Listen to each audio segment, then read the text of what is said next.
వారంలోపే మంత్రివర్గ విస్తరణ, ఏఐసిసి జాబితా రాగానే ముహూర్తం ఫిక్స్. గవర్నర్కు తెలియజేసిన సీఎం రేవంత్ రెడ్డి అసెంబ్లీలో పాస్ చేసిన బిల్లులకు తొందరగా ఆమోదం తెలపాలని రిక్వెస్ట్. బీసీ బిల్లులు రాష్ట్రపతి కన్సెంట్కు పంపాల్సి ఉందని వెల్లడి. వర్గీకరణ బిల్లులను ఆమోదిస్తే జాబ్ నోటిఫికేషన్లు వేస్తామన్న సీఎం. అసెంబ్లీ సెషన్స్ జరిగిన తీరుపైన వివరణ. రాజ్భవన్లో గవర్నర్ జిష్ణుదేవ్ వర్మతో గంటన్నర భేటీ. ఇక్కడ జిష్ణుదేవ్ వర్మతో కలిసి మెమోంటో అందజేస్తున్నటువంటి సీఎం రేవంత్ రెడ్డి అంటూ చూస్తున్నాం. నిన్న ఉగాదికి సంబంధించినటువంటి వేడుకలకు సంబంధించి సీఎం గవర్నర్కి సంబంధించిన రాజ్భవన్కి అయితే వెళ్ళడం జరిగింది.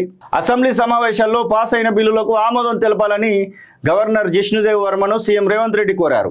వారంలోపే మంత్రివర్గ విస్తరణ ఉంటుందని, ఏఐసిసి జాబితా రాగానే ముహూర్తం ఫిక్స్ చేస్తామని ఆయనకు తెలియజేసినట్టు సమాచారం. రాజ్భవన్లో శనివారమే ఉగాది వేడుకలను గవర్నర్ నిర్వహించారు. ఈ కార్యక్రమానికి సీఎం రేవంత్ రెడ్డిని గవర్నర్ ప్రత్యేకంగా ఆహ్వానించారు. అయితే అదే రోజు సీఎం కొడంగల్ పర్యటన ఉండడంతో హాజరు కాలేదు. దీంతో ఆదివారం రవీంద్ర భారతిలో ప్రభుత్వ పంచాంగ శ్రవణ కార్యక్రమం ముగించుకొని సీఎం రేవంత్ నేరుగా రాజ్భవన్కి వెళ్లారు. గవర్నర్ రేవంత్ రెడ్డి పరస్పరం తెలుగు నూతన సంవత్సరాల శుభాకాంక్షలు తెలుపుకున్న తర్వాత ఏముంటుంది, 6 మంత్రులకు సంబంధించి మాట్లాడుకున్నట్టుకున్నారు.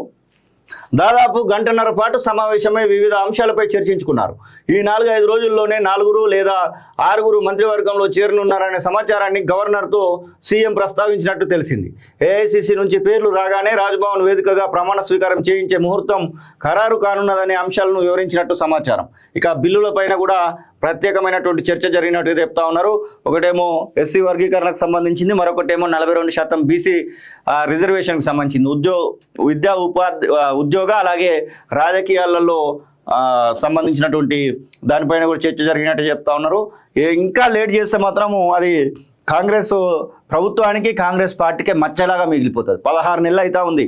దాదాపుగా 1/3 మీ యొక్క పాలనలో 1/3 పూర్తయిపోయింది. 5 సంవత్సరాలలో ఒక భాగం పూర్తయిపోయింది, 3 భాగాలలో. ఇంకా చేయాల్సింది ఇంకా లేట్ చేస్తే అది ఇంకా మీపైనే అది భారం ఏర్పడుతుంది. దాంతోపాటుగా ప్రజలకు కూడా అసలు ఏంటిది, ఇది కరెక్ట్ కాదనేటువంటి ఆలోచన కూడా వస్తుంది.